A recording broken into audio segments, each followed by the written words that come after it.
ठान ली तो जीत, मान ली तो हार। ठान ली तो जीत, मान ली तो हार। इस बात को मैंने बिल्कुल सही, बिल्कुल सच साबित करके दिखाया। सीजीएल 2018 दिया था मैंने, वो मेरा फर्स्ट अटैम्प्ट था, ज़िंदगी में पहली बार दिया था, क्योंकि 2018 का ही पास आउट हूँ मैं, बीटेक करी है मैंने कंप्यूटर साइंस से। तो 2018 से पहले तो मैं दे भी नहीं सकता था कोई पेपर।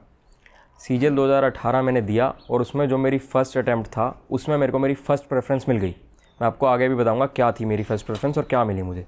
ये ज़रूर बता देता हूँ कि जो मेरी सेकंड प्रेफरेंस थी वो थी सीबीआई यानी कि सेंट्रल ब्यूरो ऑफ इन्वेस्टिगेशन, और जो मेरी थर्ड प्रेफरेंस थी वो थी ईडी यानी कि इन्फोर्समेंट डायरेक्टरेट। आप सब लोगों ने ये नाम ज़रूर सुने होंगे, बिल्कुल सुने सुने नाम लग रहे होंगे आपको। जो सीजीएल 2018 का जो मैंने फॉर्म भरा था, ये 9 मई 2018 को मैंने फॉर्म भरा था। उसके बाद मेरा टियर 1 यानी कि जिसको प्रीलिम्स कहते हैं वो 6 जून 2019 को हुआ।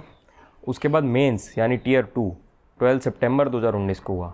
उसके बाद डिस्क्रिप्टिव यानी कि टियर 3 वो 29 दिसंबर 2019 को हुआ। उसके बाद सीधा एक साल के बाद आते हैं, लगभग एक साल के बाद 19 दिसंबर 2020 को हुआ मेरा। बीच में कोविड वगैरह आ गया था, इस वजह से थोड़ा डिले हुआ।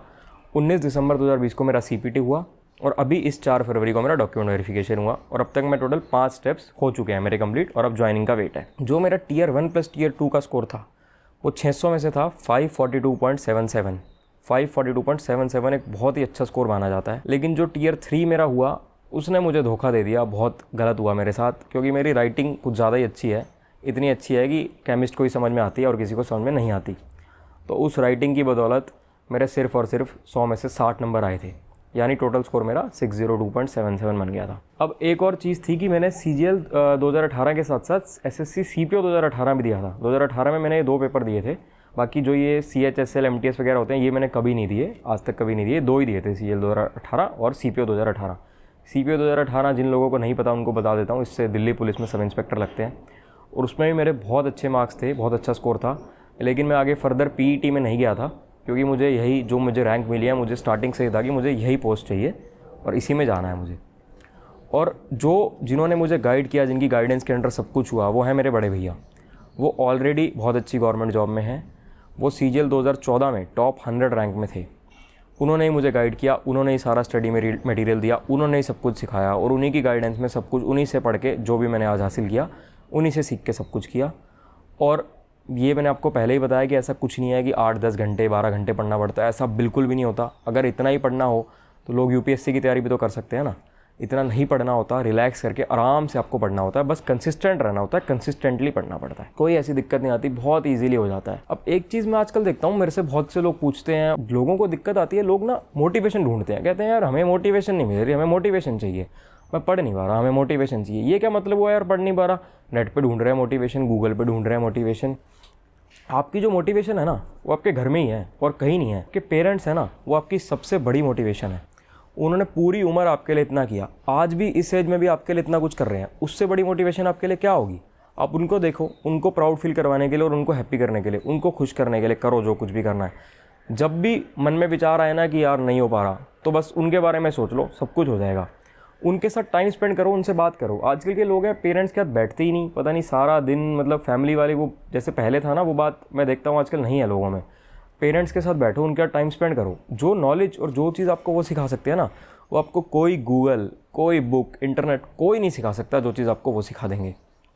अगर मैं अपनी मोटिवेशन की बात करूँ, गाइडेंस तो मैंने आपको बताया, देखो बड़े भैया हैं तो वो तो एक है ही मोटिवेशन बहुत बड़ी, क्योंकि उन्होंने इतने अच्छा स्कोर किया, इतनी अच्छी रैंक लाए और बहुत अच्छी जॉब में है, तो वहाँ से तो मोटिवेशन मिलती ही मिलती थी। उसके बाद जो मेरे पापा हैं, सबसे बड़ी मेरी मोटिवेशन वो हैं। वो मेरे साथ बचपन से लेकर आज तक हमेशा हर जगह हर स्टेप पे खड़े रहे। मुझे कभी प्रेशराइज़ नहीं किया कि ये कर वो कर, बस मुझसे पूछा कि तुझे क्या करना है, और बस उसी में मेरा साथ दिया, उसी में मेरे को सपोर्ट किया कि चलो ये करो, कोई दिक्कत नहीं है। मुझे हमेशा मोटिवेट करते रहे, मेरे को उन्होंने कभी भी लेट डाउन नहीं होने दिया, हमेशा पॉजिटिविटी दी।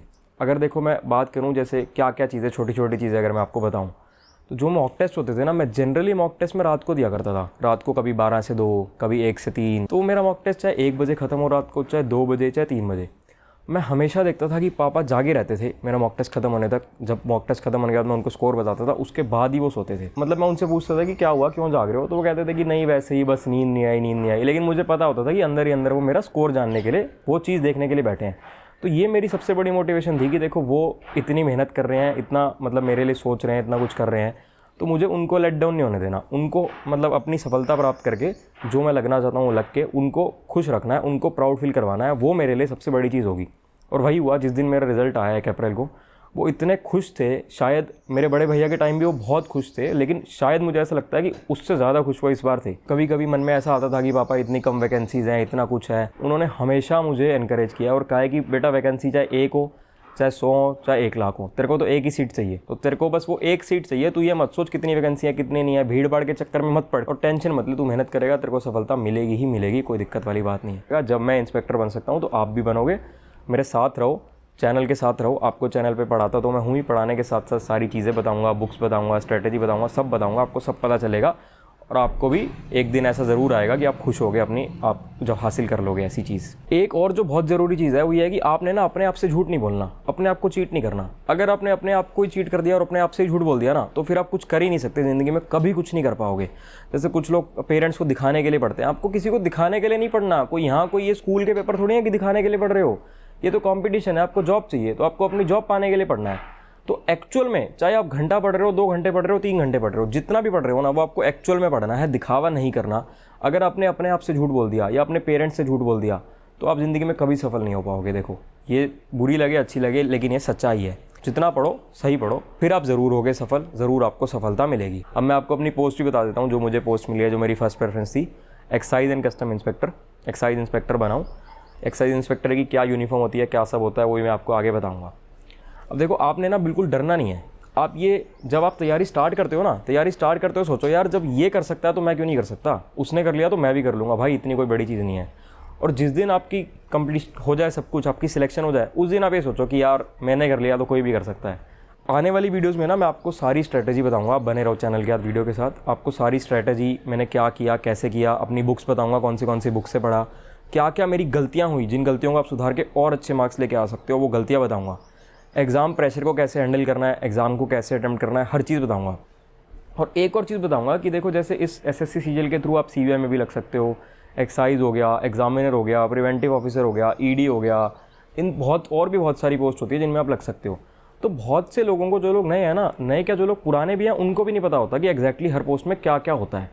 तो मैं आपको आने वाली वीडियोज़ में इन सब जितनी भी पोस्ट होती है उनकी जॉब प्रोफाइल के बारे में बताऊंगा, ताकि जब आपको अपने सिलेक्शन के टाइम पे, जब आपको अपनी पोस्ट प्रेफरेंस भरनी होगी तो क्या भरनी है, उसमें आपकी हेल्प हो पाए। और मैं कोशिश करूंगा कि इन लोगों के, इन पोस्ट पे जो लोग हैं, उनके इंटरव्यूज़ भी लेकर आऊँ, ताकि आपकी बहुत सी मदद हो पाए। तो चलो, अब मैं फिर आपको अगली वीडियो में मिलता हूँ।